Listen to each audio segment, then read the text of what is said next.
तो इस तरीके से यहाँ पर एक महत्वपूर्ण सिद्धांत का प्रतिपादन हुआ, जहां पर भगवान ने ये बताया कि लक्ष्मण अपने आप को जानने के लिए पहले अच्छी तरीके से कर्म करके फिर सब कर्म छोड़ो, कुछ भी नहीं करना है। अब जैसी भगवान की इच्छा है, जब तक ज्ञान नहीं प्राप्त होता है तब तक कर्म के बारे में, दुनिया है, यहाँ पे व्यवस्था है, खाना पीना है, इज्जत है, आराम है, केवल सहज रूप से उस परिस्थिति को निपट लेना, निश्चिंत होके, प्रसन्न होके, बलवान होके, अपने अंदर विश्वास रखते हुए, ईश्वर पर विश्वास रखते हुए जो भी परिस्थिति आए सहज रूप से हैंडल कर लेना और केवल गुरु के चरणों में रह के चिंतन और ज्ञान प्राप्त करो। इस तरीके से यहां भगवान हम लोगों को एक भिन्न जीवन का सिद्धांत बताते हैं जो कि आज के प्रचलित तौर तरीके से बहुत भिन्न है। अनेकों लोग आज के दिन भी श्रद्धालु हैं, सत्संग करते हैं, अध्ययन करते हैं, लेकिन कुछ न कुछ कर्म करते रहते हैं। अनेकों लोग तीर्थ स्थानों में अपना फ्लैट, अपनी कुटिया, अपने कमरे भी बनवा लेते हैं, लेकिन अपने जीवन का कुछ कार्य उनका चलता रहता है, अपनी पसंदगी से काम चलता रहता है और फिर सत्संग भी करते हैं। ऊपर से हमको दिखाई पड़ता है सत्संग चल रहा है,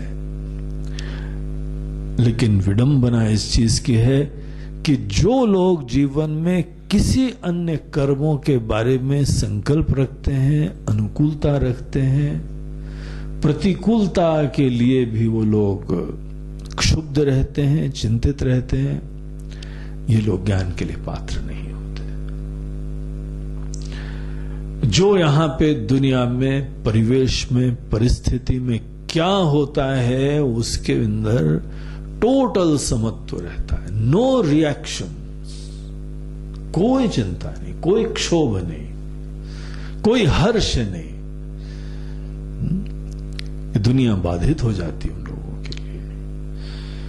संसारी पूरा आधा तो निषेध हो ही चुका है। ऐसा मन बन जाए, ऐसी दृष्टि बन जाए तो यहां सब चीजें संसार की उनके लिए खत्म हो चुकी है और ऐसे मन से ज्ञान प्राप्त करना होता है। इसीलिए सन्यास का विधान है हम लोगों के वहां पे। सन्यास्त हो के ही आत्मा का ज्ञान प्राप्त करो, संक्षेप में यही बात है यहां पे। और सन्यास मतलब ये नहीं है कि केवल तुम गैरिक वस्त्र धारण करो। मूल रूप से सन्यास एक माइंड की स्टेट होती है। यद्यपि यही चीज हम लोग के वहां औपचारिकता एक होती है और गुरु हमको इसी चीज के लिए फैसिलिटेट कर देते हैं, एक हमको भिन्न नाम रूप देके यही यात्रा के लिए बड़ी सुलभता हो जाती है। अन्यथा वही पहचान रहती है तो हम तो भले संन्यास्त हैं, लेकिन दूसरे लोग तो हमसे उसी तरह से उम्मीदें करते हैं, वही अपेक्षाएं करते हैं, वैसे रिलेशनशिप करते हैं। इसीलिए नाम रूप का परिवर्तन इस कार्य के लिए सहायक समझा जाता है और इसका भी उचित समय होता है। ये केवल गुरु के आदेश से ही कराया जाता है, क्योंकि सन्यास गुरु ही तो देते हैं। हम स्वेच्छा से थोड़ी सन्यास धारण कर सकते हैं। स्वेच्छा से जो आदमी जो है वो सन्यासी हो जाता है, उसका प्रामाणिकता नहीं होती है। तो इस तरीके से वो गुरु का आशीर्वाद, आज्ञा लेके वो हमारे ही हितैषी हैं, इसीलिए हमारे लिए जो सबसे उचित है वो कार्य वो हमको बताएंगे। वैसा करते हुए हम मात्र अपने मन को ऐसा बनाते हैं कि दूसरी सब चीजों के बारे में निश्चिंत है, प्रसन्न है। अब गुरु प्रसादात, गुरु की कृपा हमको चाहिए, गुरु का आशीर्वाद चाहिए क्योंकि ज्ञान केवल गुरु दे पाते हैं, इसीलिए ज्ञान हम उनकी प्रसन्नता से प्राप्त करें। ये चीज यहां बताने के उपरांत अब ये तत्वमसि महावाक्य का ज्ञान वो देते हैं, तो उसमें क्या विशिष्टता है। अब लक्ष्मण जी तो राम जी के चरणों में समर्पित हो ही गए हैं ना, तो वहां पे क्या ज्ञान है भगवान। तो जहां ये हमारे मन में प्रश्न होता है, तो देखिए अगला श्लोक देखिए। आदौ पदार्थावगतिर्हि कारणम्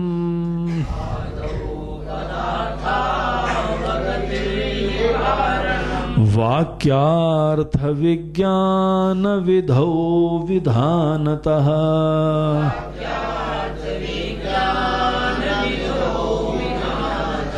तत्वं पदार्थौ परमात्म जीवकौ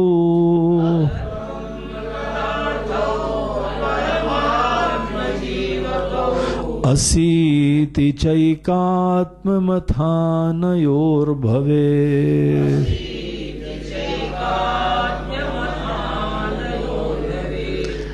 तो जैसे हम लोगों को प्रारंभ में जब कर्म के बारे में उन्होंने बताया था, तो आदौ शब्द का प्रयोग करा था। आदौ सबसे प्रथम स्ववर्णाश्रम, अपने आश्रम के, अपने वर्ण के जो भी तुमको कर्म मिल जाते हैं, सहज रूप से उनको प्रेम से करने का श्री गणेश करा था। अब पुनः आदौ शब्द का प्रयोग करते हैं। उस समय कर्म के अध्याय के लिए आदौ शब्द का प्रयोग था। अब ये दूसरी निष्ठा, दूसरा चरण है जीवन का। अब जहां पे कर्म का कोई रोल नहीं है, वो चरण चालू होता है। फिर पुनः आदौ शब्द का प्रयोग करते हैं, बोलते हैं अब इस अध्याय में प्रारंभ में तत्वमसि महावाक्य, तुमको इसका रहस्य जानना है। ये तो भगवान ने हमको सूत्र पिछले श्लोक में दे दिया। तत्वमसि महावाक्य का अर्थ जानने के लिए उसके निष्कर्ष से प्रारंभ नहीं करना। अर्थ उसका सीधा साधा है, तुम वो हो, लेकिन ये तरीका नहीं है। इसमें अगर तुमको गहराई से जाना है, तो सबसे प्रथम वाक्य का अर्थ जानने के लिए शब्द को गहराई से समझना चाहिए। तुम तो शब्द से प्रारंभ करो। आदौ पदार्थौ, पद का अर्थ। तो वाक्य के अर्थ से सीधे मत चालू करना, तुम तो बिल्कुल खुले मन से चालू करो। पहले से ही कंडीशन्ड नॉलेज ना हो। जो तुमने अभी तक सुना हुआ है, यह समझो वो बेकार है। अगर हमने जो ज्ञान प्राप्त करा हुआ होता वो सही होता, तो मुक्ति हो ही चुकी होती। हमारे ज्ञान के बावजूद हम बंधन में हैं, अभी जीव भाव में, अर्थात अभी का ज्ञान ठीक नहीं है। अगर तुम इस प्रकार से देखोगे, तो तुम नए सिरे से खुले मन से गहराई में जाओगे। अन्यथा कंडीशन्ड माइंड से प्रवेश करो। हमने तो सब सुना हुआ है, सब पढ़ा हुआ है, सब जाना हुआ है।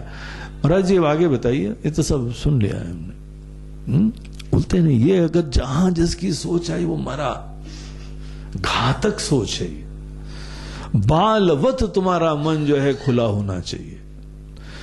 जैसे बच्चा प्रत्येक क्षण कैसे टकटकी लगा के देखता है ना फटी आंखों से, वैसे तुम जो हो हर चीज को खुले मन से पूर्ण एकाग्रता और ध्यान से श्री गणेश करो।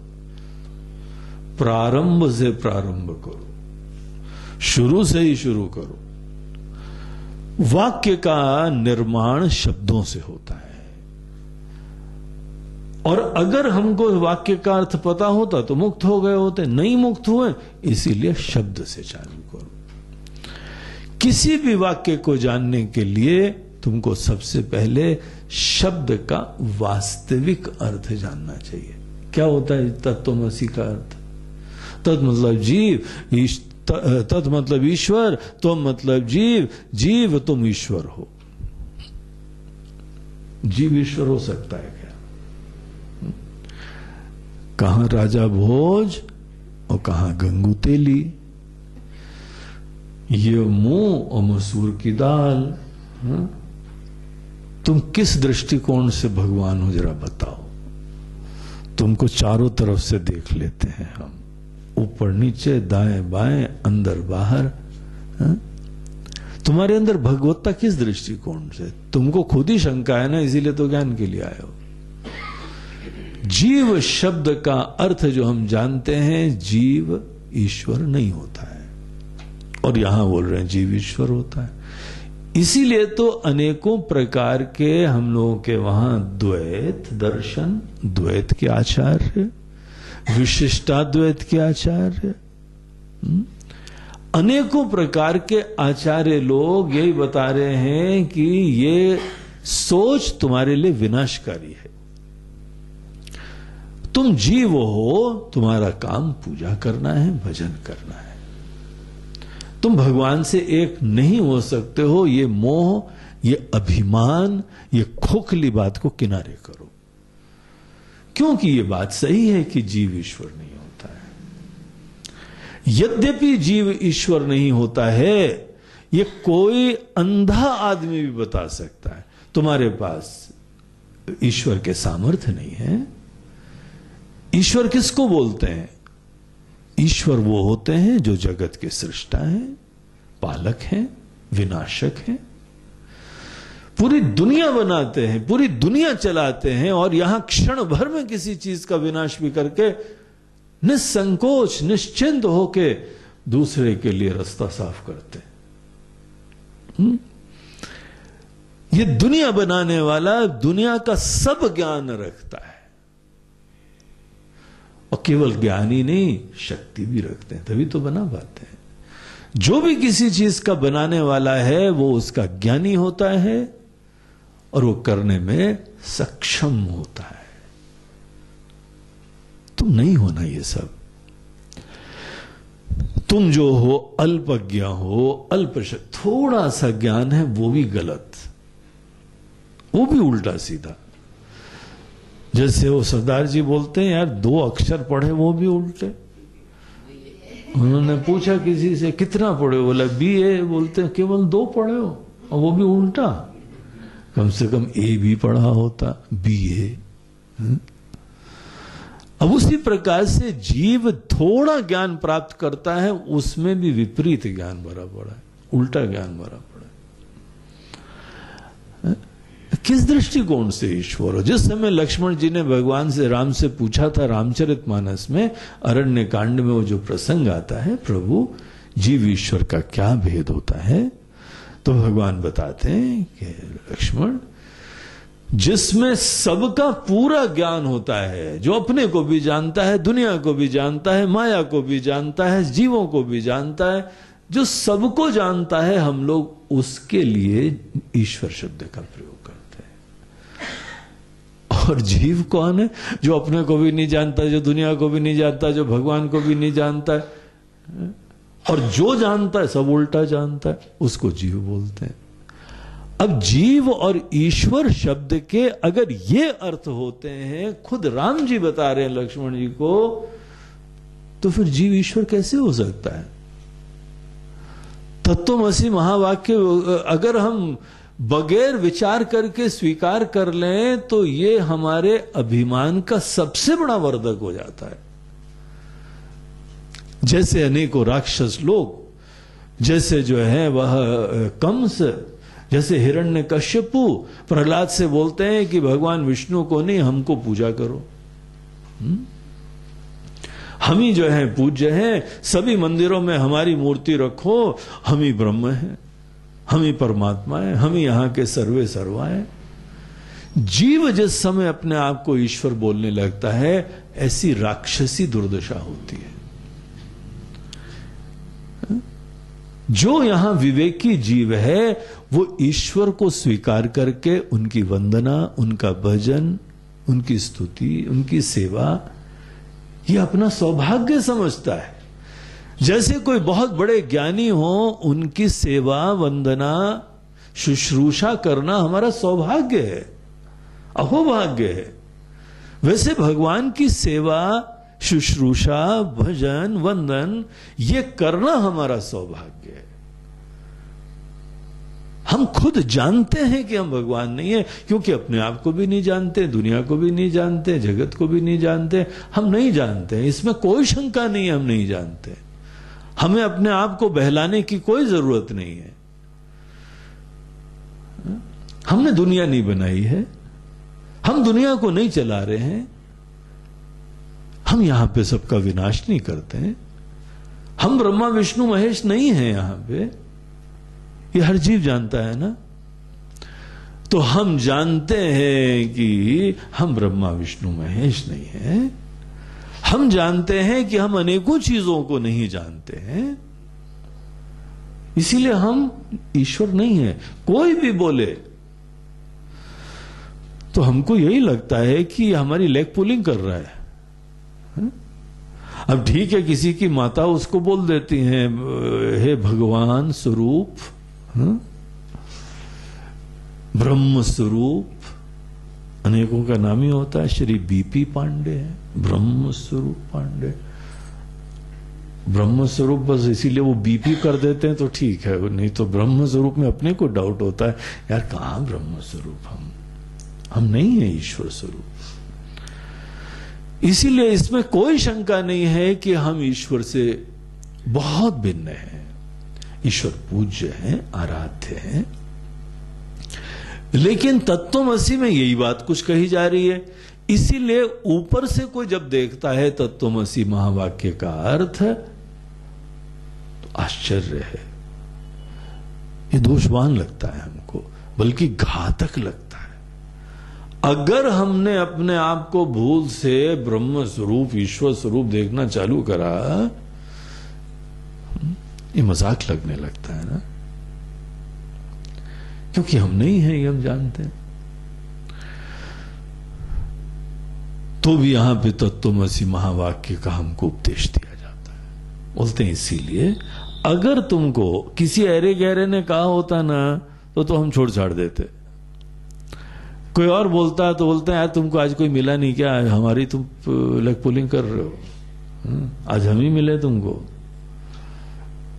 क्या चाहिए सीधी बात बताओ। कोई ज्यादा बड़ी तारीफ करने लगता है ना, तो फिर पूछ लो चाहिए क्या, सीधे पॉइंट पे आओ ना, घुमा फिरा के क्या भूमिका बना रहे हो। नहीं आप बड़े महान हैं, आप बड़े अच्छे, क्या हमारे को कोई फाइल वाइल पे साइन कराने क्या, बताओ ले आओ, सामने लाओ, बहुत भूमिका बन गई है, पैसे वैसे चाहिए।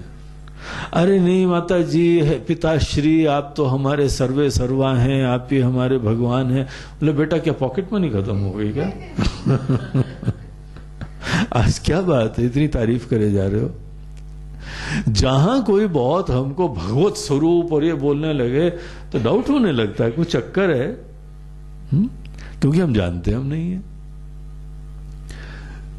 तो भी कोई ऐरा गहरा कह रहा होता तो हम कब के टाल गए होते।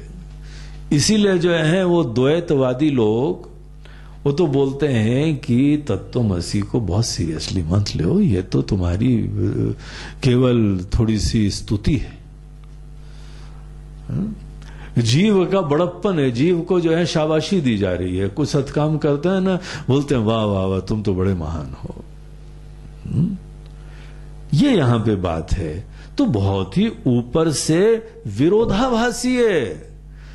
महावाक्य ऊपर से सबसे विरोधाभासी वाक्य होता है, लेकिन भगवान कह रहे हैं, गुरु कह रहे हैं, इसीलिए महावाक्य का अर्थ जानने के लिए सबसे पहले जीव और ईश्वर, जो पद का अर्थ है, जो शब्द हैं, पहले चलो हम शब्दों का अर्थ गहराई से दोबारा सोचते हैं। आदौ पदार्थौ अवगति ही, पदार्थ के, पद के अर्थ की अवगति, अवगति बोलते हैं ज्ञान। तो पद के अर्थ का, शब्द मात्र का तुम पहले अर्थ गहराई से प्राप्त करो, शायद कुछ और ही अर्थ हो। हम जीव शब्द के बारे में जो समझ रहे थे, जो ईश्वर शब्द के बारे में समझ रहे थे, कहीं हमारी समझ तो भ्रामक नहीं है। क्योंकि जिन्होंने कहा है वो परम आदरणीय है और हमारे हितैषी हैं। हमारे विशेष निवेदन और शरणागति के बाद उन्होंने ये रहस्य उद्घाटित करा है। जब उन्होंने ये बात हमसे बताई है, इसीलिए हमको अपने समस्त जो भी समझ है जीव और ईश्वर के बारे में, इसको री एग्जामिन करना है। तो सबसे पहले जीव और ईश्वर शब्द के बारे में विचार करो।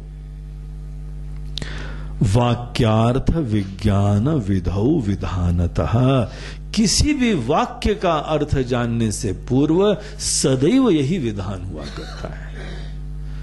अगर तुमको किसी भी वाक्य का अर्थ जानना हो तो राइट तरीका यह है, पहले एक एक शब्द का अर्थ जानो, शब्द को आदर दो। शब्द का एक व्यक्तित्व होता है, शब्द की एक पर्सनालिटी होती है, उसकी इंडिविजुअलिटी होती है। हर शब्द का आदर करना सीखो। अगर किसी ने जो है वो कहा तुम, उस शब्द का एक मीनिंग है। जीव उस शब्द का मीनिंग है, और इसीलिए तो हमने केवल यही शब्द प्रयोग करा, कोई दूसरा शब्द नहीं प्रयोग करा है। हर शब्द का एक महत्व होता है, उसकी उत्पत्ति होती है, उसकी उत्पत्ति की एक प्रक्रिया होती है। उसमें धातु होता है, उसमें प्रत्यय होता है, अनेकों ऐसी चीजों के निर्माण के बाद शब्द का जैसे जन्म होता है, जैसे किसी व्यक्ति का जन्म होता है ना, वैसे शब्द का जन्म का तरीका होता है। ऐसे थोड़ी कोई शब्द बन जाते हैं। इसीलिए तो व्याकरण और थोड़ा संस्कृत पढ़ने में हम लोगों को अद्भुत लगता है कि एक शब्द के निर्माण में जैसे जीव का जन्म होता है ना, वैसे शब्द का जन्म होता है। इसीलिए जब भी अगर कोई शब्द का प्रयोग करा गया है तो उसको आदर देना सीखो, प्रत्येक शब्द का। ईश्वर शब्द है, उसका क्या अर्थ है तुमको पता है? हम लोगों ने कुछ मोटी मोटी चीजें सबके बारे में सुनी हुई हैं, लेकिन अब जो है अगर तुमको महावाक्य का अर्थ जानना है, इसीलिए तो हमने कहा था पूरे जो है ना समग्रता से जानने की कोशिश करना है, कोई दूसरे कर्म को विक्षेप भी नहीं आने देना है, गहराई से इस चीज को तुम्हें जानना है। तो यहां से श्री गणेश करो। तत्वम पदार्थो परमात्मा जीवकौ, तो ये तत् परमात्मा के लिए प्रयुक्त है और त्वम जीव के लिए प्रयुक्त है। जीव और परमात्मा की एकता बताई जा रही है यहां पे, लेकिन वाक्य शब्द हमने थोड़ा बहुत समझा, लेकिन ये कैसे संभव होता है? असंभव है ये गलत है ये।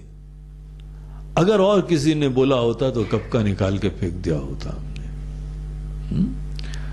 तो ये कौन सा रहस्य बता रहे हैं यहां पे? कैसे, किस दृष्टिकोण से हम हैं?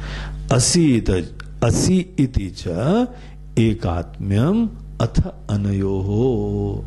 असि शब्द दोनों की एकता दिखाता है।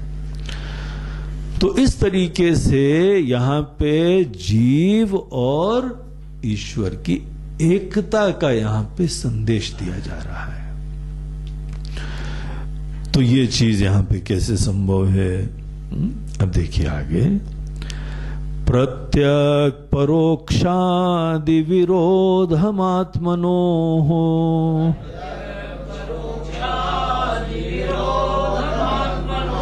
विहाय संग्रह्य तयोश्चिदात्मताम्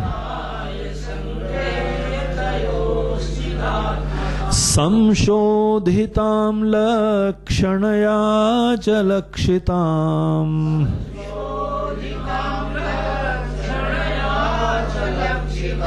ज्ञात्वा स्वमात्मानमथाद्वयो भवेत्।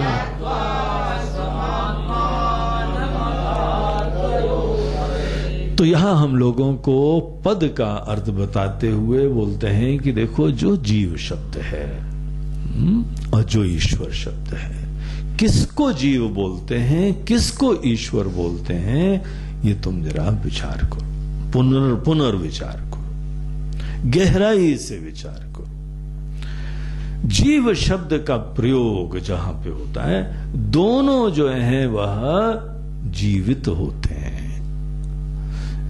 जीव भी एक जीवित प्राणी है, ईश्वर भी एक जीवित सत्य है। दोनों जीवित हैं, ये कॉमन चीज है उनमें। दोनों हैं, ये भी कॉमन है। जीव भी है यहां पे बहुत ही स्पष्ट दृष्ट, और ईश्वर भी है, तभी तो दुनिया चल रही है। हम भले ईश्वर को अपने हिसाब से अपनी इन आंखों से नहीं देख पाए, लेकिन ईश्वर का अस्तित्व कोई डाउट नहीं है, स्पष्ट उनका अस्तित्व होता है। बुद्धिमत्ता है, कॉमन सेंस है। कहीं सृष्टि हो तो सृष्टा होना ही चाहिए, इतना कॉमन सेंस है। कार्य है तो कारण होना ही चाहिए। आश्चर्य तो यह है कि नास्तिक लोगों को यह भी क्यों नहीं समझ में आता है। इतनी स्पष्ट बात है। तो ईश्वर के अस्तित्व में तो कोई डाउट नहीं है, जीव भी है, ईश्वर भी है। जीव चेतन है, ईश्वर भी चेतन है। ये दोनों जो हैं वह सच्चित स्वरूप हैं, लेकिन इन दोनों में कुछ बहुत बड़े भेद विद्यमान है। इन भेदों को जो है वह समझना चाहिए। ये फैक्ट होते हैं, ये सत्य होते हैं। हमारी जो है अल्प उपाधि है, उनकी महान उपाधि है। हमारी मलिन उपाधि है, उनकी विशुद्ध उपाधि है। हमारी जो है राजसी और तामसी प्रधान उपाधि है, और उनकी सात्विक उपाधि है। और ये बहुत बड़ा फर्क होता है। जिसकी उपाधि सात्विक होती है वो शांत है, प्रसन्न है, ज्ञानवान है, समर्थ है। अनेकों इस प्रकार के गुण हो जाते हैं जहां पे किसी के अंतर्गत ये सात्विकता की प्रधानता हुई, और जहां पे किसी की उपाधि मलिन होती है, चिंता होती है, विक्षेप होता है, अभिमान होता है, स्वार्थ होता है, चंचलता होती है, क्षोभ होता है, पीड़ा होती है, समत्व नहीं होता है, डर होता है, असुरक्षा होती, बेचैनी होती, ये सब दुर्दशा होती है। केवल मन में तमोगुण और रजोगुण होने के वजह से ये सब होता है। तो आज हमारे पास है ये, हर जीव के पास है ये। मन के अंदर बेचैनी, घुटन, आलस, प्रमाद, सब चीजें होती हैं। जीव के अंदर इस प्रकार की उपाधि है, ईश्वर के अंदर बड़ी महान उपाधि है। इसीलिए हम ईश्वर और उपाधि ही दृष्ट होती है। अगर अनुभव की चीज होती है तो केवल उपाधि होती है। हम यहां लोगों के ज्ञान अज्ञान को देख सकते हैं, लोगों की अच्छाई बुराई देख सकते हैं, लोगों के गुण अवगुण देख सकते हैं। ये जो भी उपाधि होती है यही व्यवहार के लिए आधार होती है। हमारी उपाधि, दूसरे की उपाधि, किसी की शक्ल सूरत, किसी का जो है वह मन का भाव, किसी के विचार, किसी के कर्म, ये दृष्ट चीजें तो यही है ना। अनुभव की उपलब्धि यही चीजें हैं। इसीलिए हमको अपनी उपाधि दिखाई पड़ती है, भगवान की दिखाई पड़ती। किसी में बहुत कम ज्ञान है, किसी में बहुत महान ज्ञान है, तो बहुत स्वाभाविक प्रभाव इसका यह रहता है कि जिसके अंदर महान ज्ञान है उसको प्रणाम करो, वंदना करो, भजन करो। यही तो दिख रहा है हमको, दुख ही नहीं रहा है दूसरा कुछ। अपना छोटापना दिख रहा है, अपना ज्ञान दिख रहा है, अपनी नासमझी दिख रही है, अपनी दीनता दिख रही, अपनी असुरक्षा दिख रही है। इतने फ्रेजाइल एग्जिस्टेंस है हमारा, वो हमको दिख रहा है। किसी के कुछ करने न करने पे तो बेचैन हो जाते हैं, ऐसी दुर्दशा है हमारी। हर चीज हमको यहां पे ईगो को हर्ट कर सकती है। यहां किसी का मुस्कुराना न मुस्कुराना ही तो हमको मुसीबत कर देता है। कोई ज्यादा मुस्कुरा दे तो भी डर लगता है, काहे देख देख के मुस्कुरा रहा है, बड़े सेल्फ कॉन्शियस, कपड़े तो ठीक पहने हमने, और टीका बीका तो बिंदी तो ठीक लगाई है हमने, हम तरह देख देख के मुस्कुरा रहा है। ये कपड़े तो ठीक है, मेरे बाल तो ठीक है, क्या हो रहा है, गड़बड़ क्या है? अच्छा कुछ ज्यादा ही फिदा हो रहा है क्या? ये हमको देख देख के मुस्कुरा रहा है, कुछ ज्यादा ही फिदा हो रहा है, जरा खतरनाक। हमारा लाल लाल बत्ती जल जाती खट से, घंटी बज जाती है, कुछ दाल में काला है। या कोई बिल्कुल नहीं मुस्कुरा रहा है, हमको देख के ऐसे बहु से बढ़ते हैं, जहां देखा तो नाक से कोड़ता देख के हमको। कोई पूछो तो बात भी नहीं करते। हवा में विद्वेष है, आक्रोश है, ईर्ष्या है, या गुस्सा है। अब कोई मुस्कुराए तो मुसीबत, ना मुस्कुराए तो मुसीबत। एक ज्यादा ही मुस्कुरा रहा था, मतलब बात क्या? बोलते कुछ नहीं, हम ऐसे ही हैं बचपन से, हमारी शक्ल ही ऐसी है भैया, हम रोते हैं तो भी मुस्कुराते दिखाई पड़ते हैं भैया, हम नहीं तुम्हारे ऊपर कुछ हंस रहे हैं। और एक आदमी को कितना भी, वो सुरेंद्र शर्मा है ना, वो जोक सुनाते हैं, वो कितने बड़े जोक सुनाते हैं, फिर मेरी घर आली लेकिन कभी नहीं हंसता वो। सबको हंसा देते हैं लेकिन खुद हंसते नहीं। अब 4 लाइना सुनाते हैं हमको, वो 4 लाइना सुनाते हुए इतने बढ़िया बढ़िया जोक मार देता है, वो कर देता है, हंसता ही नहीं है। मुझसे बोलो तुमको हंसी नहीं है? नहीं, हमारी शक्ल ही ऐसी है। लेकिन हमको बड़े प्रॉब्लम हो जाते हैं, कोई हंस नहीं रहा है, कोई रो रहा है, कोई ज्यादा ही हंस रहा है। हम इतने तो फ्रेजाइल एग्जिस्टेंस है हमारा।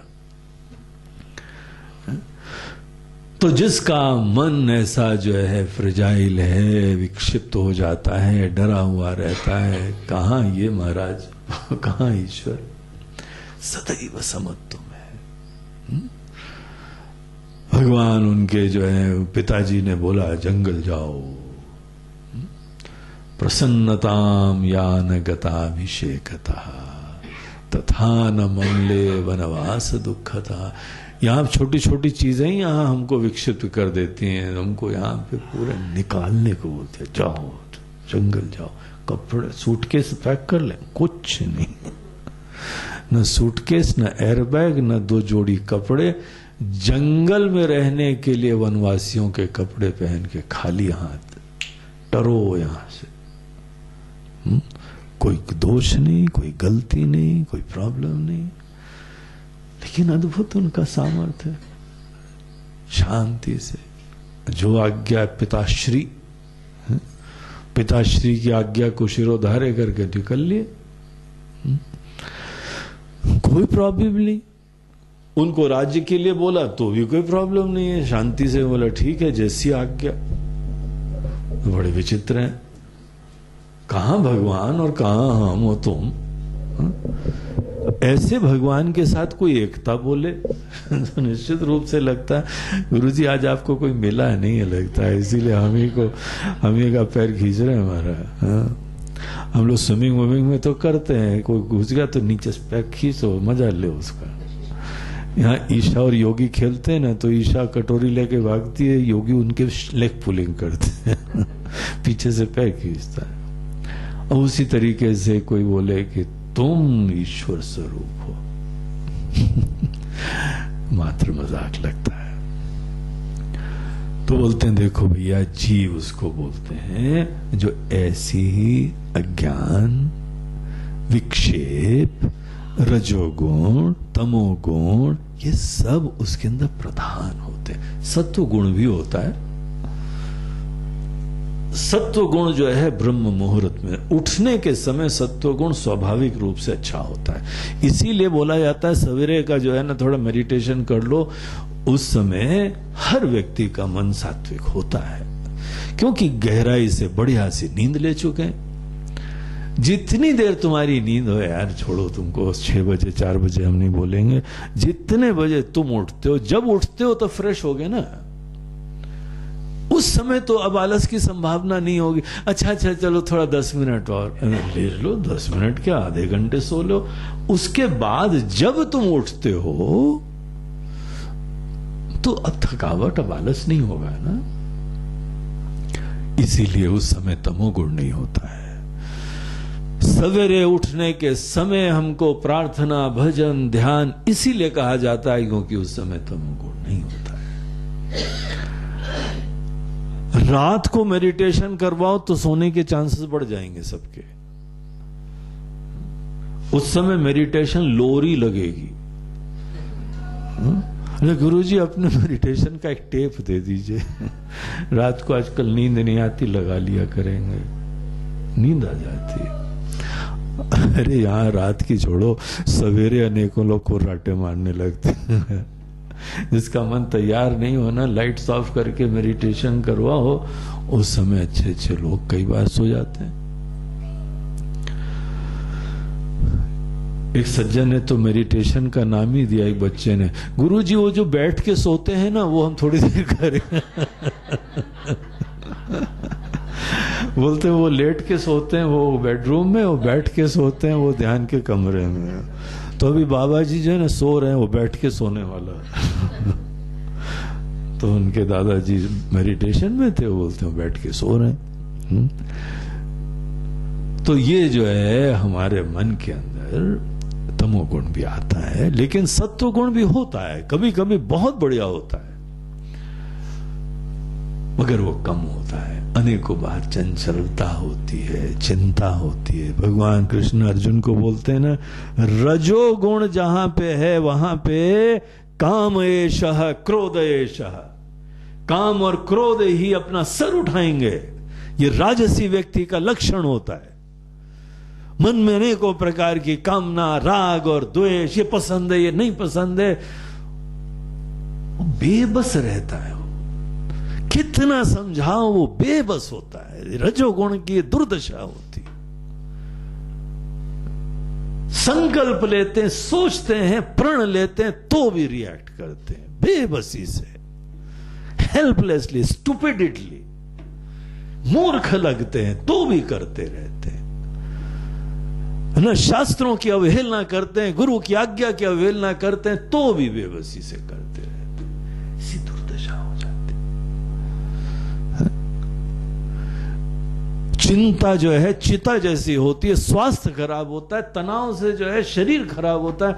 लेकिन बोलते हैं स्वामी जी थोड़ी चिंता करने से हेल्थ के लिए अच्छा होता है, तब भी चिंता करते रहते हैं। तो ये जीव महाराज है।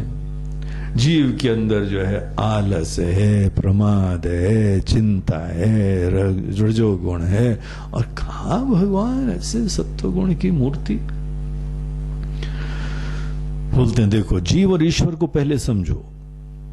इन दोनों के बारे में पहले गहराई से विचार करना, तब तत्वमसी का रहस्य पता लगेगा।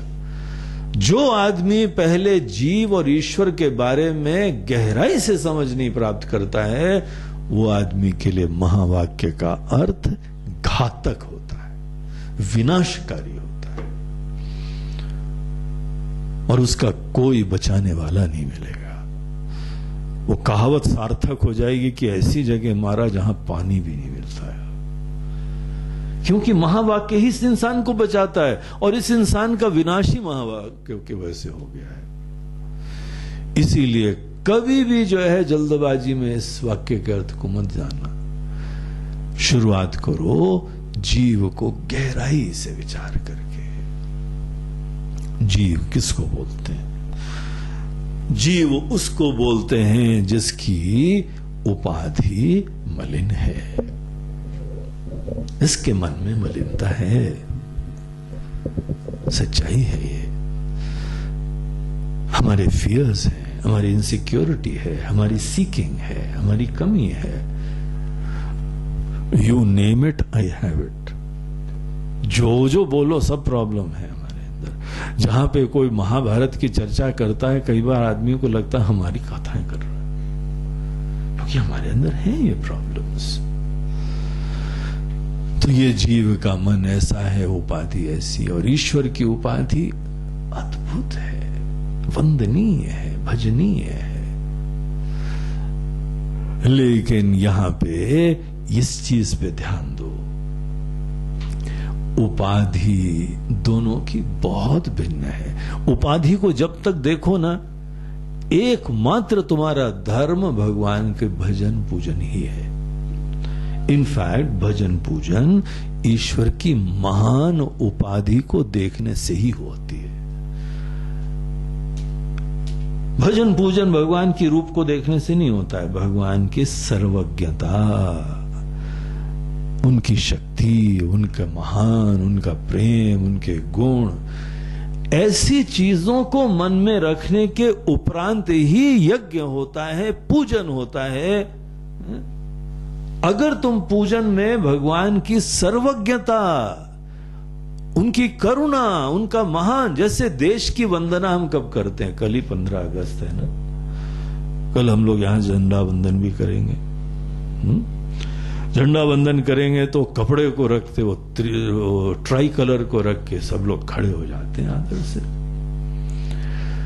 सल्यूट करते हैं, प्रणाम करते हैं हम देश की अपनी गरिमा महिमा को।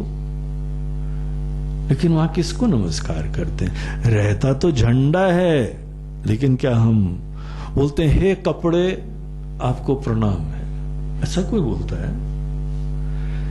हे 3 कलर वाले कपड़े, हे कॉटन वाले कपड़े, वो कॉटन से बना हो या कोई और दूसरा फैब्रिक हो, हम बोलते हैं हे फैब्रिक आपको नमस्कार है, ऐसा बोलते हैं यार। देश की महिमा का स्मरण करते, उसकी वंदना होती है। उसी प्रकार जिस समय हम भगवान की मूर्ति, भगवान का रूप रखते हैं, तो भगवान शब्द का अर्थ मन में लाके तब हम उनका भजन करते हैं, तब भजन ही सार्थक होता है।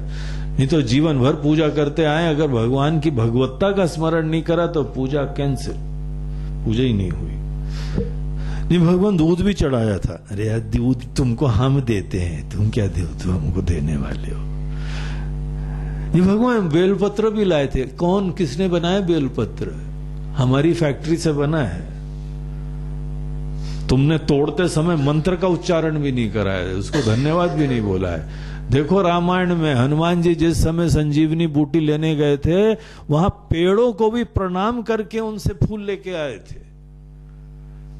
इसीलिए जिस समय पूजा के लिए भी पेड़ों से फूल तोड़ो तो पेड़ को भी प्रणाम करो, धन्यवाद दो, तब वो पूजा के फूल बनते हैं।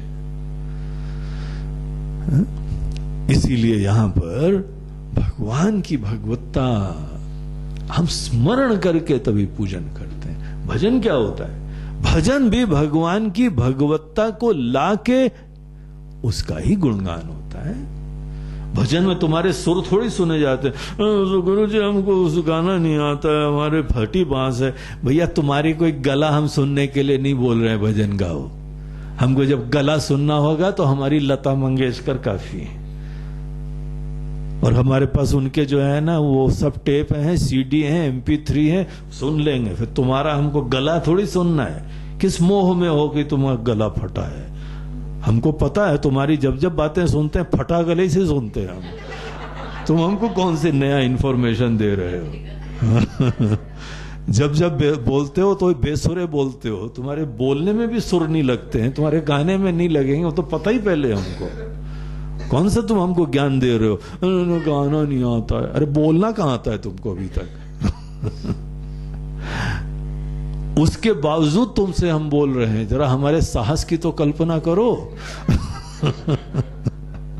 जिसको बोलने की भी अकल नहीं है उसको हम गाने की प्रेरणा दे रहे हैं। क्या सहन शक्ति है। क्योंकि हमारे लिए गाना कोई सुर की बात नहीं है। वो भजन भजन हो जाता है जिस समय तुम्हारे दिल में भगवान की कीर्ति, उनका महत्व, उनकी महिमा तुम्हारे दिल में उसकी सुगंध हो तो वो शब्दों से निकले, उसको भजन बोलते हैं। पेटी ले आओ तभी करेंगे। अरे पेटी हो ना हो तो क्या हुआ, तुम भजन नहीं कर सकते हो क्या? उससे क्या लेना देना होता है? नहीं, मंजीरा है क्या? मंजीरा नाच नाच के हम मंजीरा बजा लेते हैं। क्यों? बगैर मंजीरा के भजन नहीं गा सकते हो? गुरु जी किक नहीं मिलता। किक नहीं मिलता। अरे किक मिलता है ज्ञान से। भगवान की तुमको जब महिमा दिख गई है, अनुभव हो गई है, तो मंजीरा हो या ना हो, ढुलकी हो या ना हो, तो भी तुम गाओगे, क्योंकि तुमको दिल में महिमा का ज्ञान है। ईश्वर का ईश्वरत्व उनकी महान उपाधि से होता है। करुणा देखो, ज्ञान देखो, उसी को धारण करके जगत की रचना करते हैं वो। केवल ये भगवान की यह दिव्य उपाधि की महिमा है, और वही तो दिखती है। तो पहले तो ईश्वर की उपाधि देखो। ईश्वर की उपाधि देख के भजन हो जाता है और मन पवित्र हो जाता है। इसीलिए ईश्वर की उपाधि उसको अनदेखा मत करना। उपाधि देखने से ही कर्म और उपासना दोनों होती है। इतनी महान, इतनी सुंदर कि सब जो है वह कथा, सब अनेकों प्रकार के पूजन भजन तीर्थ केवल भगवान की उपाधि को देख के होते हैं। इसीलिए सदैव भगवान की उपाधि की संवेदना रखो, सजग रहो। और लेकिन साथ साथ ये भी अपनी की कमी भी ध्यान रखना, अपनी उपाधि का भी ध्यान रखो। तुम्हारे मन की भी जो है वह हवा में मत रहना। नहीं, हम तो बड़े ज्ञानी हैं, आप ही को नहीं दिखाई पड़ता, बाकी सबको दिखाई पड़ता। हमारी नजरों से हमको देखिए गुरुजी, हम तो भैया अपनी नजरों से देखेंगे। तुम्हारे अंदर कमी है, चिंता होती है ना, घबरा जाते हो ना कई बार, खुशी हो जाती है तो हवा में उड़ने लगते हो ना, प्रतिकूलता में क्षुब्ध हो जाते हो ना, ये तुम्हारी सच्चाई है। आज तुम शब्द से इसी को दिखाया जा रहा है। तो जीव के अंदर ये सब प्रॉब्लम्स हैं। देखो, ज्ञान प्राप्त करो तो सदैव सच्चाई से चलना। कल्पना में रहना उपासना में होता है, ज्ञान में नहीं होता है। ज्ञान यथार्थ से यात्रा होती है, कल्पना एक संभावना से अनुष्ठान होता है। इसीलिए उपासना में तुम कल्पना कर लो, महान चीज की कल्पना कर लो। अपने बारे में कुछ महान कल्पना करके ज्ञान नहीं होता है। ईश्वर के बारे में भी कल्पना करके भजन नहीं होता है। जो दृष्ट दिख रहा है, अपने बारे में भी क्या दिख रहा है, ईश्वर के बारे में क्या दिख रहा है, ये दोनों चीजों की संवेदना, सेंसिटिविटी सबसे पहले होनी चाहिए। तो तुमको ये दिख रहा है कि तुम्हारे अंदर कमियां हैं, ईश्वर के अंदर महान अच्छाइयां हैं, और इसी तरीके से एक इतना अद्भुत प्रकार का भजन और उपासना हो जाती है जिससे सब मन सुंदर बन जाता है। ईश्वर की तो उपाधि देखने का भी आशीर्वाद होता है। ईश्वर का जो है गुण देखने से भजन हो जाता है। लेकिन ज्ञान के अंतर्गत बोलते हैं कि अब यही जो महान गुणों के धाम है, करुणा के धाम है, ज्ञान के धाम है, और तुम अनेकों कमियों से युक्त एक छोटे से इंसान हो। इन दोनों को देखते हुए यहां पर वो बताते हैं कि एक और पहलू है, और वो ये है कि तुम भी एक चेतन प्राणी हो, वो भी चेतन है। एक राजा और रंक में क्या फर्क है? बहुत बड़ा फर्क है। इतना बड़ा फर्क है कि आदमी का एक जीवन स्वर्गमय हो जाता है, का नरक जैसा जीवन है। इतना बड़ा फर्क है। संपन्न है, समृद्ध है, ऐश्वर्य से युक्त है, और ये दुर्दशा है उसकी। उपाधि का बहुत बड़ा भेद होता है, और दोनों की उपाधियां इतनी बड़ी है। लेकिन साथ साथ एक और भी चीज है, वो भी इंसान है, ये भी इंसान है। उसी प्रकार से जीव और ईश्वर के अंदर हमको भेद दिखना चाहिए, क्योंकि है भेद। लेकिन इसके अलावा एक और पहलू है, और वो ये है कि वो भी एक जीवित एंटिटी है, तुम भी आज एक जीवित प्राणी हो, इस बात को भी अपने ध्यान में लाओ। ये सच्चाई है, ये सत्य है, ये कल्पना नहीं है। तुम भी जैसे हो अभी जीते जागते व्यक्ति हो, उसी प्रकार से ईश्वर का भी उतना ही स्पष्ट दृढ़ अस्तित्व है। बगैर ईश्वर की दुनिया कैसे बनती?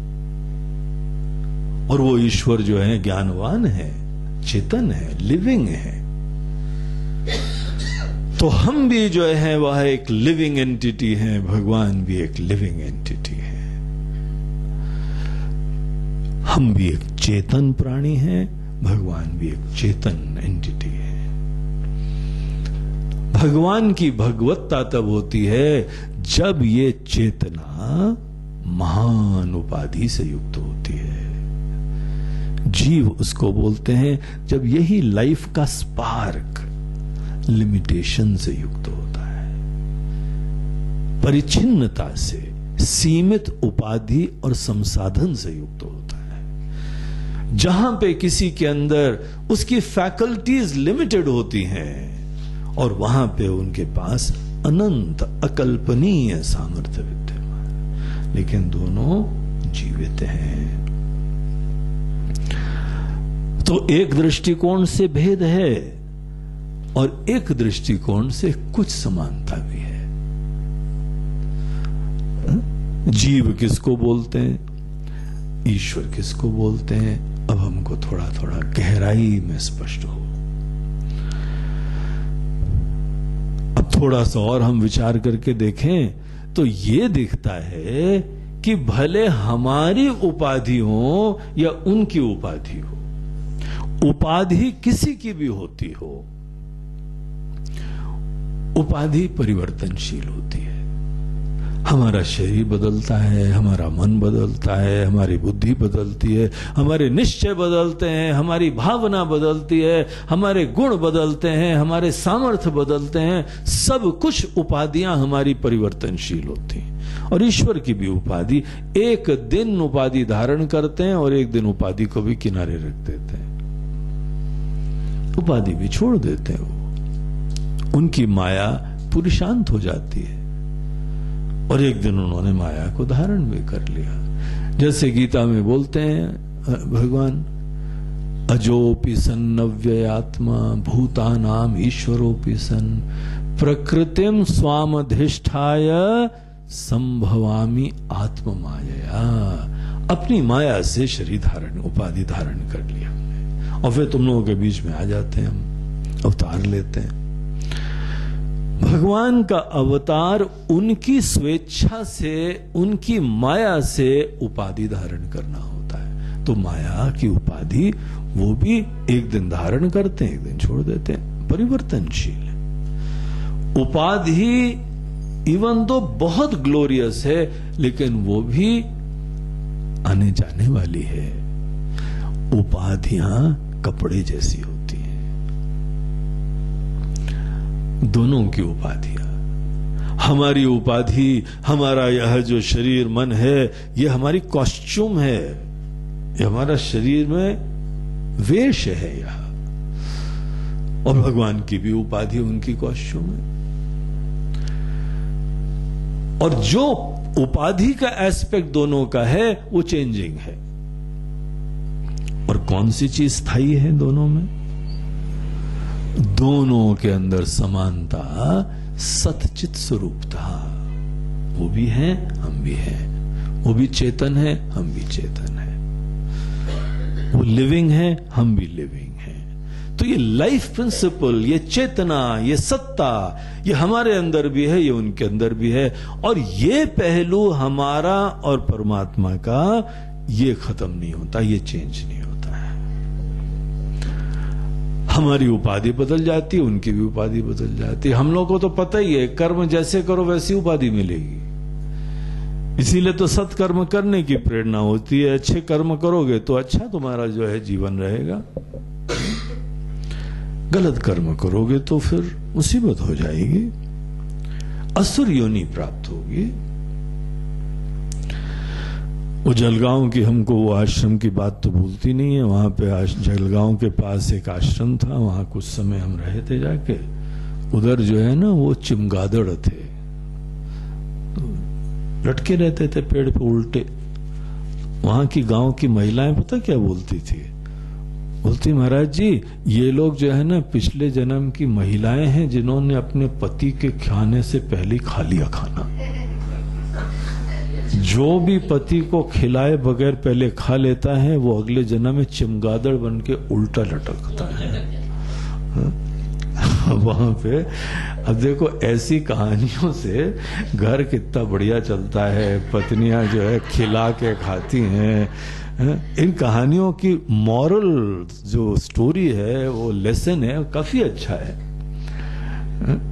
बाद में बेचारी सोचती है थोड़ी देर भी उल्टे लटके तो पनिशमेंट है, तो पूरा जीवन ही उल्टे लटकते हैं। तो ऐसे जो है ये उस कहानी में एक और संदेश है, उपाधियां बदलती हैं, कर्म से बदलती हैं।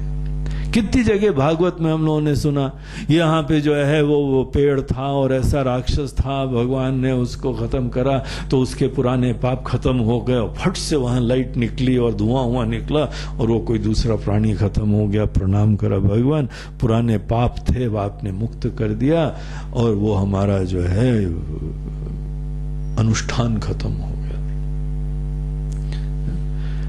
उपाधियां सदैव खत्म होती, चेंजिंग होती। यही तो भगवान ने दूसरे अध्याय में अर्जुन को बताया, वासांसि जीर्णानि यथा विहाय।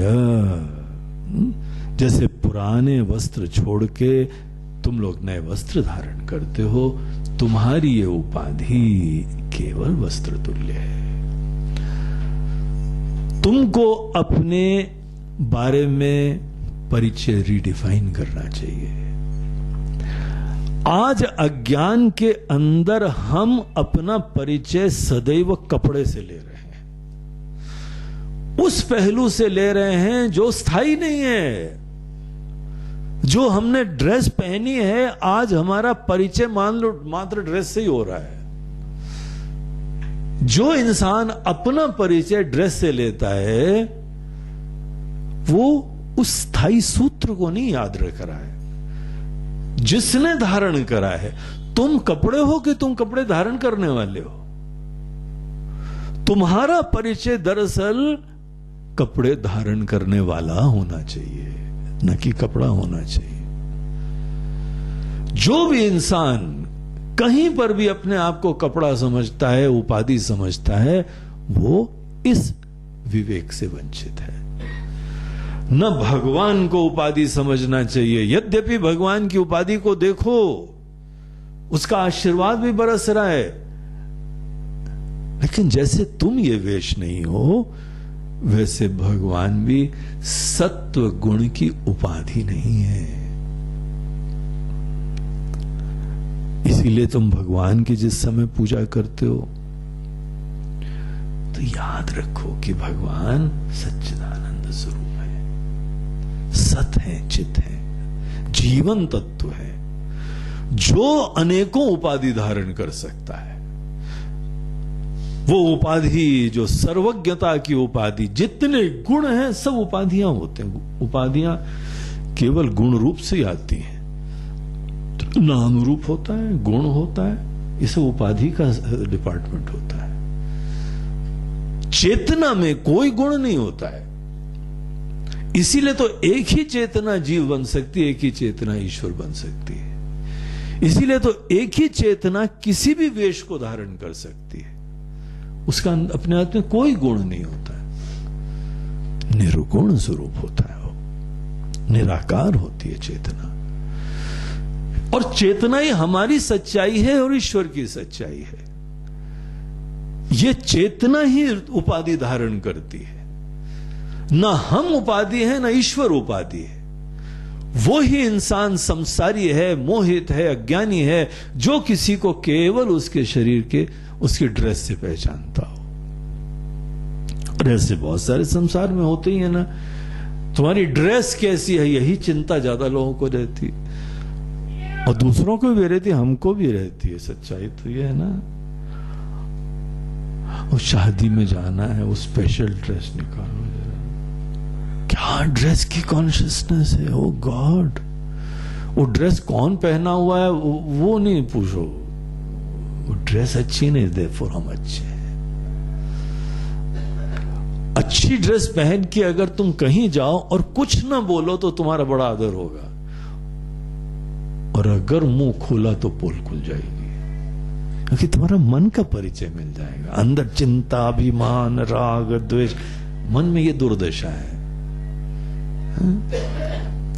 ड्रेस के बारे में जो ये कॉन्शियसनेस है, महत्व है, ये उपाधि के प्रति हमारी महत्व की बुद्धि का सूचक है। उपाधि ड्रेस है, ये तुम नहीं हो। तुम्हारी ड्रेस अगर गंदी है, तुम्हारी ड्रेस अगर थोड़ी फट भी गई है, तो तुम नहीं फटते हो भैया, तुम नहीं गंदे होते हो। तुमको पता है महिमा, मैं के बारे में तुमको पुनरालोकन करना चाहिए। जीव के बारे में सदैव याद रखो कि तुम्हारा शरीर, तुम्हारी उपाधि वेश की तरीके से है। सबसे पहले हर जीव को अपना परिचय ये रखना चाहिए। जब भी तुम शरीर को नहलाओ, धिलाओ, खिलाओ, पिलाओ, ये हम अपनी ड्रेस की व्यवस्था कर रहे हैं। ये तुम्हारा चोला है, तुम नहीं हो। तुम क्या हो? तुम वो लाइफ प्रिंसिपल हो, वो चेतना हो, जीवन तत्व हो। जिस जीवन तत्व ने ये उपाधि, ये मन, ये शरीर धारण करा है। ईश्वर भी ऊपर से देखते हैं तो ये गुण ही दिखाई पड़ते हैं। अनेकों भजन कर लिया, सेवा कर ली, लेकिन अब गहराई में विचार करो, ईश्वर का भी स्थायी सूत्र चेतना है। किसी भी भगवान ने अपने अवतार में एक उपाधि को दोबारा नहीं लिया है। भगवान विष्णु के दशावतारों में टोटल वैरायटी है। डार्विन की पूरी एवोल्यूशन थ्योरी दिखाई पड़ती है। पानी से निकलते हुए धीमे धीमे जो है वह कहां पे पूरे राम जी, कृष्ण जी तक पहुंच गए। महान ऐसा व्यक्तित्व का विकास। कोई दोबारा उन्होंने शरीर धारण नहीं करा। अपनी उपाधि के प्रति कोई आसक्ति नहीं। कौन उपाधि धारण करा है, कभी सोचा? जो आदमी ये विचार नहीं करता है वो भगवान की उपाधि को पकड़ा रहता है। बच्चे की तरीके से जो अपनी मम्मी की पल्लू पकड़ा रहता है। जो इंसान ईश्वर की केवल उपाधि को पकड़ा रहता है, भगवान बोलते हैं ये इंसान हमको नहीं जानता है। गीता के अंदर भगवान बोलते हैं अवजानन्ति माम मूढ़ा मानुषीम तनुमाश्रितम परम भावम जानन्तः माम भूत महेश्वरम। यह आदमी हमको शरीर समझता है। वो बोलता है भगवान हम आपकी भक्ति कर रहे हैं। भगवान वहां पे अर्जुन से बोलते हैं अर्जुन ये हमारी बेइज्जती कर रहा है। हमको शरीर बोल के ये हमारी भगवत्ता का टोटल अज्ञान ही प्रदर्शित कर रहा है। पता क्या बोल रहा है? भगवान आपका चोला बड़ा अच्छा है। कहां से खरीदा है भगवान ने? कॉटन है, इजिप्शियन कॉटन है क्या कि थोड़ा टेरिकॉट मिल, थोड़ा सा उसमें टेरिलीन मिला हुआ है। भगवान 70-30 है कि 80-20 है? दो आदमी भगवान के चोले को पकड़ के मूर्ख। कभी तो सोचो कि हम धारण कर रहे हैं, जिसने धारण करा है। तुम अपनी पूजा, अपने भजन में कभी एक सेकंड भी उसकी तरफ ध्यान देते हो क्या? क्योंकि असली हम तो वही चेतना है पीछे। मैं शब्द जो स्थायी सूत्र है, जो सदैव उपाधि धारण करता रहता है, वो सच्चिदानंद है। इसीलिए भगवान की पूजा सच्चिदानंद का स्मरण है। जीव का स्मरण भी, जीव शब्द का प्रयोग, मैं शब्द का प्रयोग, ये नहीं है हमारे शरीर। ये तो फोटो खींच लो, क्योंकि थोड़ी देर बाद रहेगी नहीं ऐसी फोटो शक्ल। किसी घर जाओ, गुरुजी ये हमारी फोटो है, वो नंग धड़ंग छोटा बच्चा बैठा हो, गुरुजी हाँ, मैं बोला किस दृष्टिकोण से यार तुम हो, हमको तो दिखाई नहीं पड़ता है, कहाँ ये कहाँ तुम, 6 फुटे ऐसे बाल जो हैं उजड्ड की तरह निकले हुए हैं, और थोड़े दिन बाद तो पहले सर से निकलते हैं, फिर दाढ़ी निकलती है, फिर कान से निकलते हैं, तो आदमी वृद्ध होने लगा है। एक जगह हम बर्थडे सॉन्ग सुन रहे थे, वहां किसी ने बताया कि कोई वृद्ध हो गया है, उसका जन्मदिन मनाने का वो बर्थडे सॉन्ग था। तो उसके अंदर है, जब तुमको दिखाई पड़े कि कान से भी बाल निकलने लगे हैं, तब तुम बुढ़ा गए हो। नाक से, कान से, तब पता लगे कि वृद्ध हो गए हो। उस तरीके से यहां पे इतना लंबा चौड़ा आदमी हो खड़ा हुआ, ये तो शरीर है। शरीर अगर पुरुष है, स्त्री है, तो तुम स्त्री पुरुष नहीं हो। तुमको पता है ये शरीर का धर्म है, और तुम सदैव स्त्री पुरुष, हम पुरुष हैं, तुम स्त्री हो, ये तो महिलाएं हैं, ये पुरुष लोग हैं। कैसी बुद्धि घुसी हुई है भयंकर। कभी सोचते ही नहीं तुम पुरुष हो ही नहीं। पुरुष को बोलो तुम पुरुषत्व विहीन हो। और स्त्री को बोलो तुम स्त्रीत्व विहीन हो। क्यों? क्योंकि तुम सच्चिदानंद हो। सच्चिदानंद स्त्री पुरुष थोड़ी होता है। You are life, you are infinite life. जीव शब्द का वास्तविक अर्थ चेतना होता है, लाइफ होता है। तुम अपने आप को जहां शरीर समझोगे, तुम्हारा जीवन खंडित हो जाएगा, छोटा हो जाएगा। तुम्हारी समस्त पीड़ाएं होती हैं अपने आप को मात्र चोला समझ के, शरीर समझ के। पूरी दुनिया के अंदर जो खंड, फ्रैगमेंटेशन, विभाजन, भेद बुद्धि, ये सब केवल होता है जब तक इंसान अपने आप को ये उपाधि समझता है। उपाधि को सजाना, उपाधि को धुलाना, उपाधि को डेकोरेट करना, ये उपाधियों की देखभाल से हमारा कुछ भी नहीं हो रहा है। उपाधि अगर सुंदर है तो हम सुंदर है। अष्टावक्र जी 8 जगह से शरीर टेढ़ा था उनका, इसे नाम था अष्टावक्र। जो 8 जगह से वक्र होता है, टेढ़ा होता है, उसका नाम होता है अष्टावक्र। पैर भी टेढ़ा था, मुंह भी टेढ़ा था, आंख भी टेढ़ी थी। पता नहीं बेचारों को पोलियो हो गया था, क्या हो गया था, शरीर में पैरालिसिस हो गया था, लेकिन 8 जगह से शरीर टेढ़ा था। जिस समय महाराज जनक के दरबार में एक बार शास्त्रार्थ के लिए गए तो लोग हंसने लगे। उनका शरीर देख के सबको हंसी आ गई। वहां अनेकों बड़े स्वस्थ सुंदर लोग बैठे हुए थे शारीरिक दृष्टि से, तो उनको बड़ा अभिमान था, बड़ी हवा थी। हैं। अष्टावक्र जी वहीं खड़े हुए, बोलते हैं महाराज जी क्षमा करिए, हम वापस जाते हैं। हमने सोचा था हम कोई ज्ञानवान लोगों की सभा में आए हैं, ये तो सब यहाँ नासमझ अज्ञानी, केवल शरीर को देखने वाले लोग हैं। वो तो मूर्ख होते, अज्ञानी होते।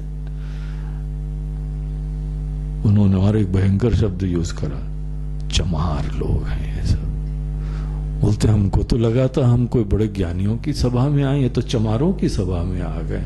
सबको ऐसा झटका लगा, सबकी अकल ठिकाने, जो हे कर रहे थे ना, सडनली बड़े गंभीर मुद्रा में आ गए।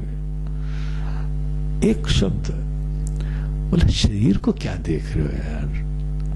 अगर बहुत समझदार हो तो शास्त्रार्थ के लिए हम आए। महाराज जी हमको शास्त्रार्थ की भिक्षा चाहिए। हम आपको शास्त्र के कुछ सिद्धांतों की चर्चा की इच्छा रखते हैं। अब जहां उन्होंने पहले तो वो लपड़ लगाया सबको, और उसके बाद शास्त्रार्थ की बात करी, तो अनेकों विद्वान धीमे धीमे निकले अपने सुरूर से, और उन्होंने बोला ठीक है।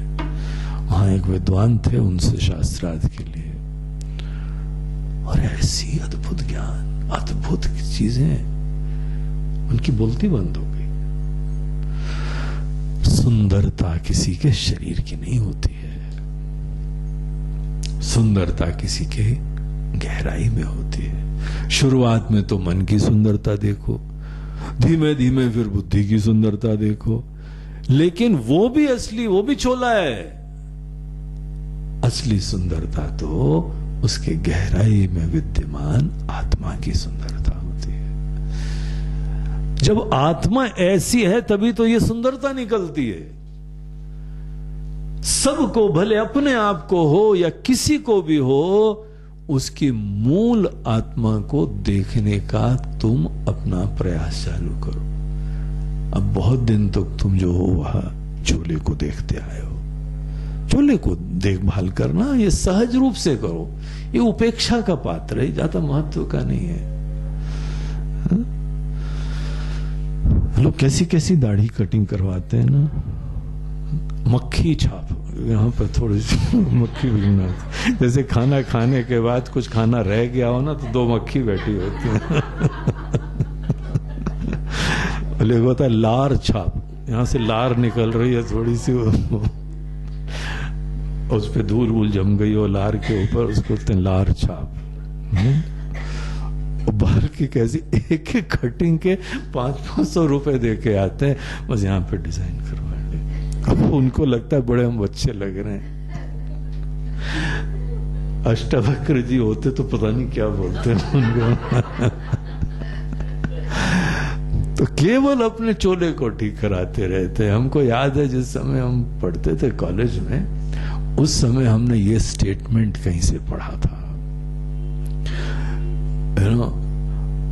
एक अच्छे व्यक्तित्व का निर्माण दर्जी और नाई से नहीं होता है। हमारे को इतना बड़ा पहाड़ टूट गया क्योंकि इन 2 के पीछे लगे रहते थे हम। लेटेस्ट कपड़े पसंद थे हमको, जो लेटेस्ट चीज है। उन दिनों बेल बॉटम हुआ करती थी एक जमाने में, उस जमाने की बात है। तो बड़ी मुश्किल से हमको बेल बॉटम, घर में 5 बच्चे थे, हमारा नंबर जो है ना बड़े समय बाद आता था, इस महीने तुमको कपड़े सिलवाने हैं। तो हमने बाकायदा बेल बॉटम जो है, बड़ी विचित्र ड्रेस होती है पता नहीं, मगर चलती है, जब पहन रहे थे तो ऊपर से टाइट थी, नीचे से जो है बेल था, बाकायदा बना बनू के हम जो है वो 1 महीने भी आनंद नहीं लिया हमने, और हमको बताया गया फैशन बदल गया है। ऐसा दुख हुआ हमको। हमने बोला कि देखो कौन है जो फैशन बनाता है। हमने पहले इसका शोध चालू करा, वो कहां बैठे हैं वो लोग जो फैशन बदलते हैं, बनाते बदलते कौन बैठे हैं। हमको नचा रहे बैठ के दूर से, वो बंबई में। हम अच्छा बंबई में कौन लोग हैं जो हमको उनसे अपनी दुखड़ा बताना है। कम से कम वो 6 महीने बाद तो फैशन बदलते हैं, हम 6 महीने वो पैंट पहन लेते। और उसी समय की बात है जब वहां पे एक लाइब्रेरी थी, हम इन्फेंट्री स्कूल की लाइब्रेरी बहुत बढ़िया होती थी, हम लोग जाते थे वहीं पे, बढ़िया किताबें। हमको मनोविज्ञान की बड़ी किताबें पसंद थी। तो एक मैगजीन आती थी साइकोलॉजी टुडे, तो साइकोलॉजी की हम वो किताबें ले आया करते थे और पढ़ते थे। उसमें हमने देखा personality is not made by tailors and barbers. धम से गिरे हम ऊपर से। बोला हमने सोचा था हमारा व्यक्तित्व ये टेलर और बार्बर बनाते हैं। बोला ये मन की सुंदरता से व्यक्तित्व बनता है। कैसी भी तुम्हारी जो है शक्ल सूरत हो, मन सुंदर हो तो देखो वही सुंदरता होती है। इसीलिए अपनी शक्ल सूरत की चिंता ही मत करो, साफ सुथरा रखो बस। कुछ चेंज नहीं, कोई परिवर्तन नहीं। जो स्वास्थ्य के लिए उचित है मात्र उतना ध्यान दो। मूर्खता है ये, मोह है ये, गलत मार्ग पे तुम चलोगे। तुम हो ही नहीं है, और जो तुम हो ही नहीं उससे तुमको क्यों तुम्हारी ज्यादा खुशी हो रही है? यद्यपि तुम्हारे पास ये फैसिलिटी है, जब आवश्यकता पड़े तो तुम कुछ भी करो, लेकिन तुम्हारी प्राथमिकता ये नहीं रहनी चाहिए। इसीलिए अपने शरीर को परिवर्तित मत करो, शरीर को बदलो मत। जो भी हो ठीक हो, और विशेष रूप से वृद्ध लोगों को ध्यान रखना चाहिए, बाल बाल तो रंगाओ नहीं, सफेद है तो है ना, या क्या फर्क पड़ता है। नहीं नहीं, अभी भी मैं जवान हूं। किसको जवानी दिखानी, दोबारा शादी ब्याह करना है यार तुमको क्या। जवानी अभी भी दिखा रहे हो, अगर इरादे हैं तो ठीक है भैया, कर लेना। फिर हम काहे जबरदस्ती तुम्हारे रंग में भंग करें आके, हैं? लेकिन अब तुमको नई शादी ब्याह भी करना है, किसको दिखा रहे हो यार तुम जबरदस्ती। नहीं देखो काले हैं अभी तक। तुमको पता है डाई वाला कालापना दूर से चमक जाता है। जब डाई करके आते हो किसी को बताने की जरूरत नहीं, डाई लगा के आए हो। असली वाले तो असली होते हैं, वो कितना भी रंग लगा लो। नहीं आजकल वो नेचुरल वो कलर आता है, और एक डार्क ब्लैक आता है, एक ब्राउन आता है, और एक ऐसा आता है, अरे नीले पीले वो बैंगनी वो सब आते हैं, उनको पता है। आजकल के स्वामी जी को ऐसा मत समझना उनको पता नहीं है, सब पता है उनको। लेकिन मतलब क्या है इसको। नहीं स्वामी जी वो काले वाले लगाने से, अरे सफेद रखो तो इज्जत बढ़ेगी तुम्हारी, समझ लो। बस की लाइन में भी खड़े होगे तो लोग तुमको आगे खड़ा कर देंगे, ये देखो वृद्ध आदमी है इसको आदर दो। जवान दिख रहे हो, बोल पीछे जाओ, अभी जवान आदमी हो तुम। हर दृष्टिकोण से तुमको समस्या होगी, इसीलिए चुपचाप। और हमको तो जो है ना, जो किसी के बाल बिल्कुल साफ होते हैं, इतने प्यारे लगते हैं, हमारी इच्छा होती है एक बार सर पे हाथ फेर के आ जाओ। सिल्की वाइट लगते हैं, वो जो वाइट सिल्क होता है ना, बिल्कुल वैसे लगता है। एक माता जी थी बंबई में, जब भी हमको मिलती थी हम तो चुपचाप सर पे हाथ फेर लेते थे। इतनी प्यारी लगती थी। लेकिन काले वालों को छुओ, जो बबू खाओ खाई उठी, हम कहा फिर दुआ का होएगा। जो काले वाले बात है ना, उनको छूना भी मुसीबत होता है। लाल सफेद वाले को छू भी सकते हो, सर पे हाथ भी फेर सकते हो, बड़ी प्यारी लगती है। अरे वृद्धावस्था की ब्यूटी होती है एक, समझो तो, देखो तो। ये देखा देखी में उपाधि को बस हम अच्छा बनाए रखें और ऐसी गजल गाते रहते, अभी भी मैं जवान हूं, अभी भी मैं जवान। अरे किसको शंका है भैया नहीं हो तुम। हम तो बोलते हैं तुम सनातन अविनाशी हो यार, जवान की क्या बात है, तुम तो मरते ही नहीं हो, हम तो ये बोल रहे हैं। जबरदस्ती अपने शरीर को सुंदर बनाए हुए, बाल को रंगाए घूमते रहते। मूर्ख देखते हैं ऐसे लोग, मोहित देखते हैं, शरीर से आसक्त दिखाई पड़ते हैं ये लोग। और तुमको पता है ये लोग अपने आप को रिजेक्ट करते हैं, ये आत्म स्वीकृति नहीं कर पाते ये लोग। तुम अपने आप को तुम जैसे हो अगर तुम स्वीकार नहीं कर पाते हो ना, तो तुम कभी तत्व के ज्ञान के पथ पे नहीं चलोगे। भाई तुम जैसे भी हो, तुम्हारे अगर जवानी है, बुढ़ापा है, हमको अपने आप को तो स्वीकार करना चाहिए ना। क्या करना हमको दुनिया को दिखा के, कोई जरूरत ही नहीं है दिखाने की। बिल्कुल मस्त रहो। पता है ये सब डाई लगाने से स्किन के अंदर कैंसर भी होते हैं, ये कैंसरस हो जाता है, रोगी हो जाओगे तुम केवल दिखावे के चक्कर में। वैसे खाने पीने में अनेकों पेस्टिसाइड इंसेक्टिसाइड भरे हुए हैं और औषधि और लगा रहे हो सर पे। ये विवेक नहीं अविवेक है, ये केवल देहात्म बुद्धि से प्रेरित होते हो। अरे कभी तो सफेद रंग को सफेद देखो, कितने अच्छे लगते हैं। निजाम ये काले, और असली बात तो यह है तुम हो ही नहीं है, तुम शरीर हो ही नहीं है? जो ज्यादा हंस रहे हैं लगता है वो डाई लगवाते।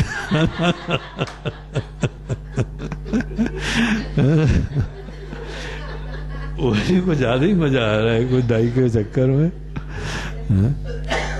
इसीलिए अगर लगाते हो तो छोड़ छाड़ दो, कम से कम यहां आश्रम में आने से यही सीख के जाओ।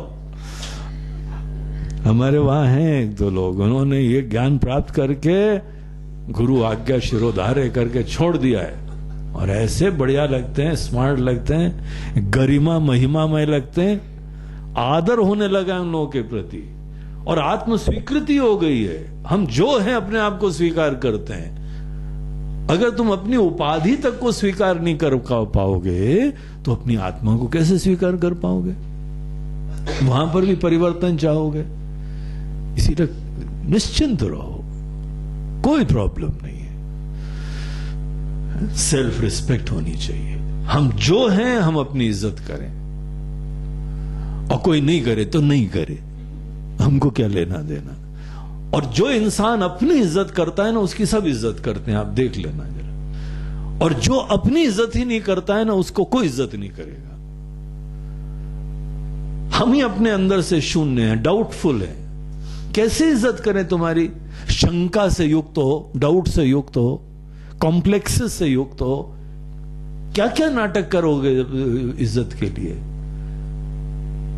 यहां शास्त्र बोल रहे हैं आत्मा ही सुंदर होती है। इसीलिए क्यों उपाधि को सुंदर बना रहे हो?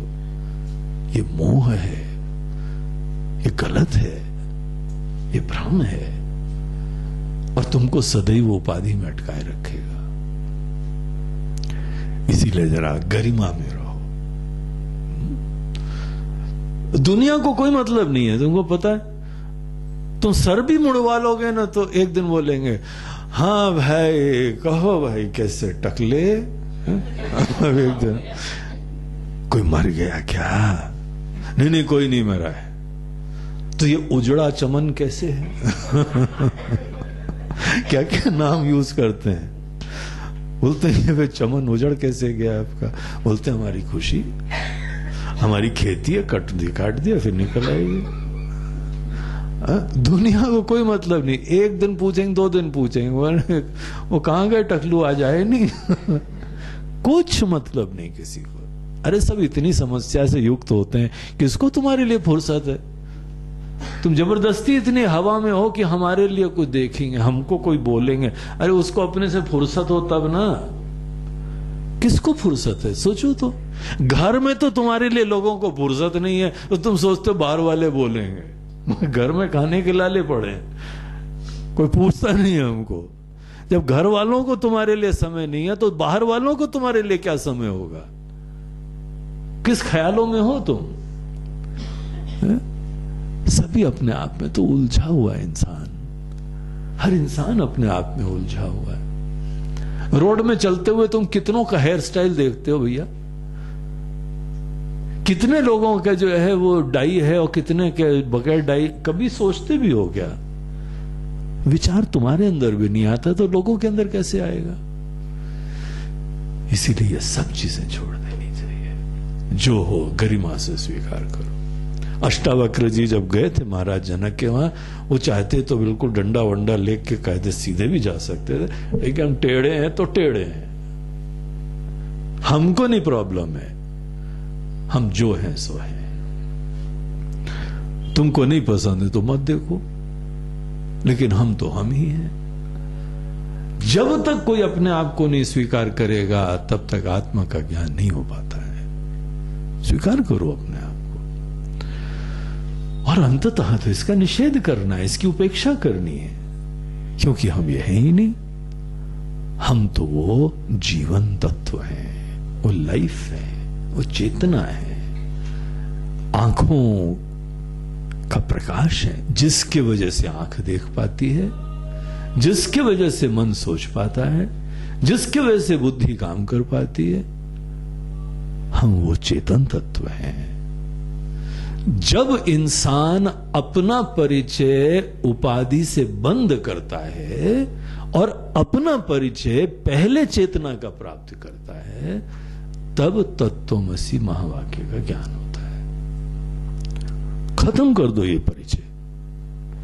और तुमको हम ये दूसरा परिवर्तन नहीं बोल रहे हैं, केवल मोह बोल रहे हैं छोड़ने को, ये बोझा बोल रहे हैं छोड़ने को, जिससे केवल तुम्हारा नुकसान होता है।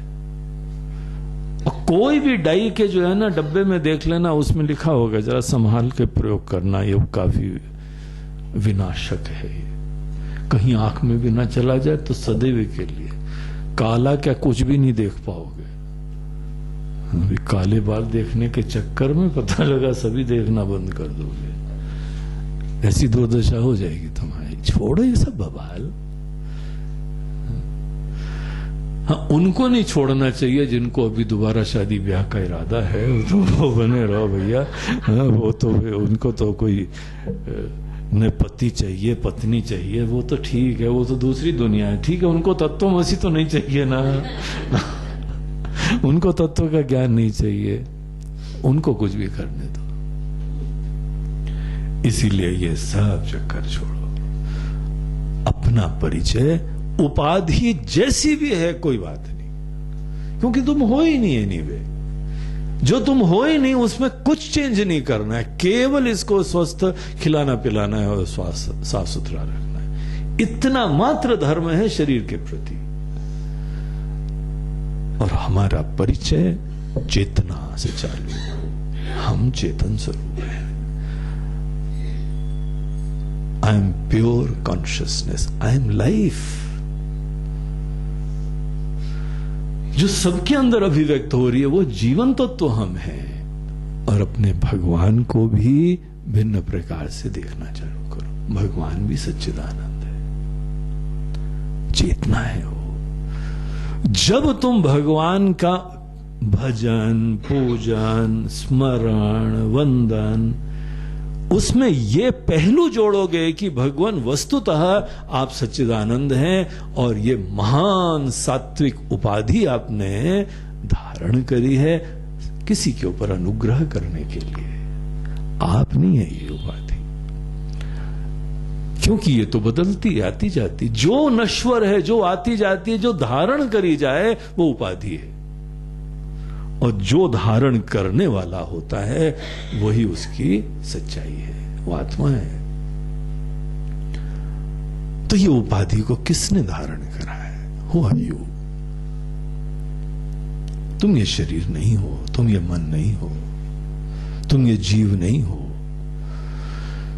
जब तुमको दिखाई पड़ेगा कि तुम वस्तुतः चेतन हो और ये शरीर से अभिव्यक्त हो रहे हो, तुम्हारा शरीर है, तुम्हारा मन है। जिस चीज को भी हम हमारा बोलते हैं ना, उससे अलग होते हैं हम। ये हमारी किताब है, ये हमारी घड़ी, ये हमारा शब्द का जहां प्रयोग हुआ, कितनी स्पष्ट बात होती है कि हम उससे अलग होते हैं। उसी तरह हमारे पेट में दर्द हो रहा है, हमारे सर में दर्द हो रहा है, हमारा मन खुश है, हमारे मन में, हमारी बुद्धि में इस समय मोह विद्यमान है, नासमझी विद्यमान है। हमारा मन, हमारा शरीर, तुम इससे अलग हो, तभी तो हमारा कह रहे हो।